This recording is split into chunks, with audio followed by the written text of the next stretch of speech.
Hello everyone, welcome to our channel. This is Srishti Agarwal. तो मैं आप सभी कक्षा 6 व 7 के स्टूडेंट्स के लिए लेकर आई हूँ यहाँ पर कार्यपत्रक के सॉल्यूशन। इससे पहले हमने कार्यपत्रक 15 तक सॉल्यूशन देख लिया है। अब यहाँ स्टार्ट करेंगे कार्यपत्रक 16 से कंटिन्यू, और बहुत सारे कार्यपत्रक हम इसी पार्ट में देखने वाले हैं। तो पूरा पार्ट आप सभी के लिए इम्पोर्टेंट होने वाला है, तो केयरफुली पूरा वीडियो इसी तरह देखते रहिएगा, एंड तक सुनते रहिएगा, ताकि आपको हर क्वेश्चन के आंसर अच्छे से समझ आ सके।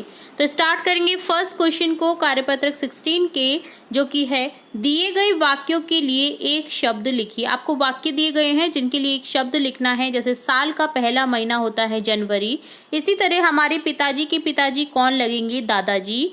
जिस दिन स्कूल बंद रहता है उस दिन या तो अवकाश रहता है या रविवार होता है। जहाँ 4 रास्ते मिलते हैं वो होता है चौराया, जो कि द्विगु समास का एग्जाम्पल है।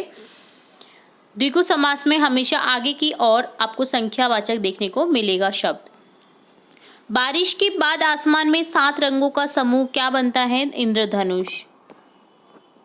तो ये होता है फर्स्ट क्वेश्चन। नेक्स्ट देखेंगे सेकंड क्वेश्चन। नीचे दिए गए अनेक शब्दों के लिए एक शब्द पर सही का निशान लगाइए। छोटे भाई को कहते हैं, क्या कहते हैं? अनुज। इसी तरह से जहां अनाथ बच्चों को रखा जाता है वो होता है अनाथालय, जिसका संधि विच्छेद होगा अनाथ धन आलय, रहने का स्थान, अनाथों के लिए रहने का स्थान।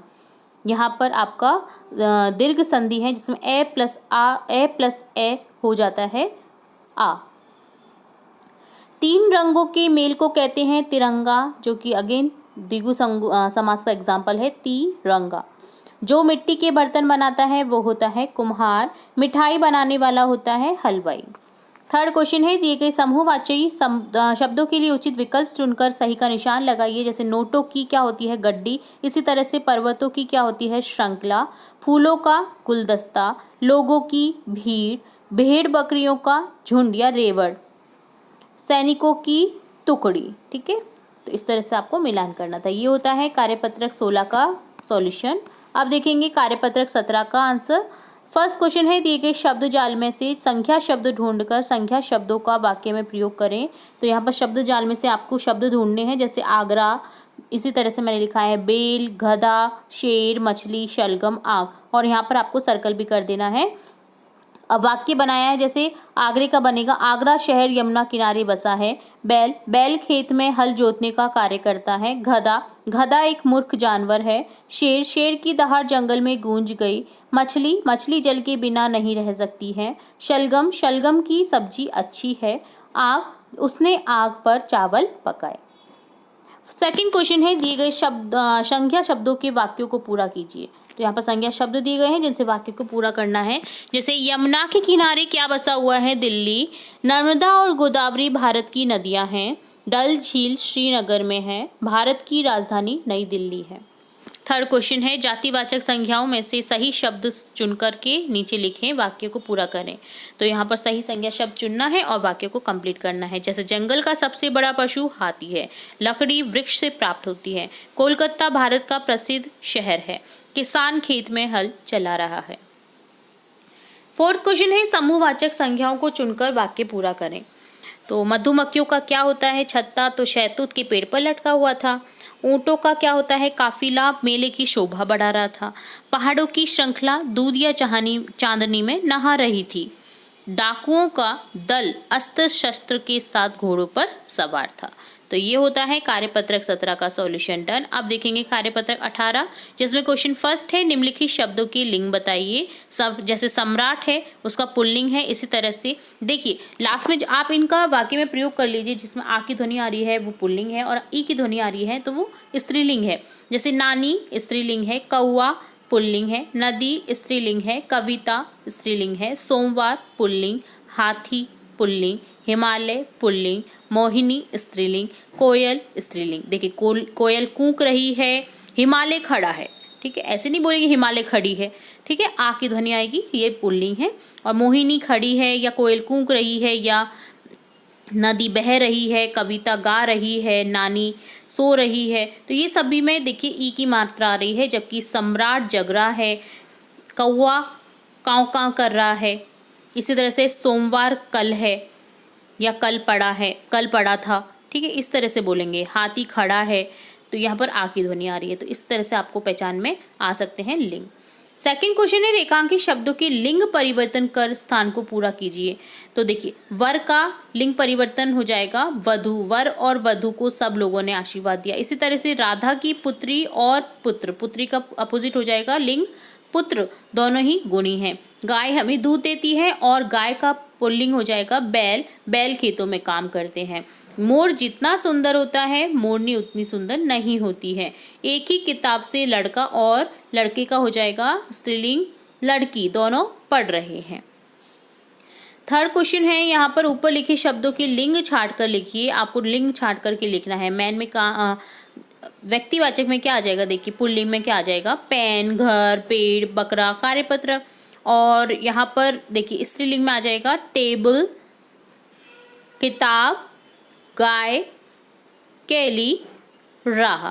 ठीक है, तो इस तरह से आपको इन्हें छांटना था। अब ये होता है कार्यपत्रक 18 का सॉल्यूशन डन। अब देखेंगे कार्यपत्रक 19। फर्स्ट क्वेश्चन है सामने दिए गए अर्थ से मुहावरे का मेल कीजिए। अर्थ का मुहावरा का प्रयोग करना है। देखिए अर्थ का समझना है आपको और उनका मेल करना है। जैसे अंधे की लकड़ी एकमात्र सहारा, नाक में दम करना परेशान कर देना, अरे उसने तो मेरी नाक में दम कर रखा है, यानी वो परेशान कर रहा है। कमर कसना अर्थात तैयार होना, आप कमर कसते हैं जैसे आप तो मुझे बिल्कुल तैयारी करनी है अपने एग्जाम में अच्छे से अच्छे मार्क्स लाने, यानी कि आपने अपनी कमर कस ली है। ठीक है, कान पर जू न रेंगना, कभी कभी हम मम्मी बोलती है इसके कान पे तो बिल्कुल जू ही नहीं रेंगती, बिल्कुल पढ़ नहीं रही है या पढ़ नहीं रहा है, तो इसका अर्थ क्या होता है, किसी बात का असर न होना, पीठ दिखाना यानी कायरता दिखाना होता है। ठीक है, सेकंड क्वेश्चन है नीचे लिखे वाक्यों को कोष्टक में दिए गए शब्दों में से चयन कर पूरा कीजिए। अकल बड़ी या भैंस, ये क्या है, वाक्यांश है जिन्हें आप डेली लाइफ में सुनते होंगे किसी न किसी से। कुत्ते की दुम टेढ़ी, कुत्ते की दुम हमेशा टेढ़ी रहती है, ऐसे बोलते हैं ना, कुत्ते की दुम है टेढ़ी की टेढ़ी रहेगी। भैंस के आगे बीन बजाना, ऊंट के मुंह में जीरा, बंदर क्या जाने अदरक का स्वाद। ये सभी कहावतें हैं जिन्हें हमें कंप्लीट करना था। थर्ड है मुहावरे का अर्थ लिखते हुए वाक्य में प्रयोग कीजिए। जैसे टूट पड़ना यानी झपट पड़ना, वह लड्डू देखते ही टूट पड़ा। इसी तरह से खिल उठना यानी खुश होना, अपने मित्र को देखकर अंकित खिल उठा। ठान लेना, दृढ़ निश्चय कर लेना, मुकेश ने ठान लिया कि इस बार वह कक्षा में प्रथम आएगा। दंग रह जाना अर्थात आश्चर्यचकित होना। किसान के पुत्र को राज्य स्तर खेल प्रतियोगिता में प्रथम आते देख गांव वाले दंग रह गए। मुंह ताकना, दूसरों पर निर्भर रहना। स्वाभिमानी व्यक्ति कभी किसी का मुंह नहीं ताकते, वो खुद डिपेंड रहते हैं खुद पर, ना कि दूसरों पर। ठीक है, और हमेशा हमें यही प्रयास करना चाहिए कि हमें अपने पैरों पर खड़े रहना चाहिए, अपने आत्मनिर्भर बनना चाहिए, ताकि आप किसी के ऊपर डिपेंडेंट नहीं रहो और आप अपना काम स्वयं कर सको और आप अपना जो भी यूज़फुल चीज़ें हैं वो खुद से खरीद सको। तो इस हेतु आपको बहुत अच्छे से पढ़ाई करनी होगी, अच्छे से काम पर ध्यान देना होगा, ताकि आप अपने जीवन में तरक्की करें और आत्मनिर्भर बन सकें। तो ये होता है कार्यपत्रक 19 का सॉल्यूशन डन। अब देखेंगे कार्यपत्रक 20, जिसमें गद्यांश या पद्यांश को पढ़कर आपको उत्तर देने हैं। तो नीचे लिखिए एक कविता है जैसे आपको पढ़ना है और इससे रिलेटेड कुछ क्वेश्चन पूछे जाएंगे जिनके हमको आंसर करने हैं। नाव लहर में मचल रही है, धीरे धीरे उछल रही है, कभी बड़ी तेजी से बढ़ती, कभी कभी वह संभल रही है, चलती जाती दूर दूर तक, बहती जाती दूर दूर तक, नाव हमें लगती है सुंदर, कहीं सैर को निकल रही है। बहुत ही सुंदर कविता है नाव की। तो यहाँ पर देखिए नाव उछल रही है, कहाँ पर उछल रही है, लहर में। नाव हमें लगती है कैसी सुंदर, नाव कहाँ के लिए निकल रही है, नाव सैर के लिए निकल रही है। कविता को समझते हुए अपने शब्दों में लिखिए। नाव जो कि बहुत सुंदर है, लहरों पर सैर करने निकली है, वह कभी उछलती है तो कभी धीरे चलती है, कभी तेज चलती है तथा संभलती है। इस तरह नाव दूर तक जा रही है।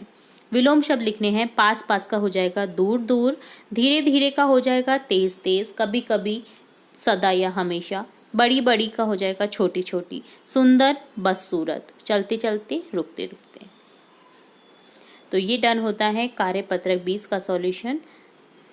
तो यहाँ पर हमने देखा कार्यपत्रक 20, 19, 18, 17 और 16 का सॉल्यूशन। अगर आपको किसी क्वेश्चन में फिर भी कोई डाउट रहता है तो आप हमें कमेंट बॉक्स में कमेंट करके पूछ सकते हैं।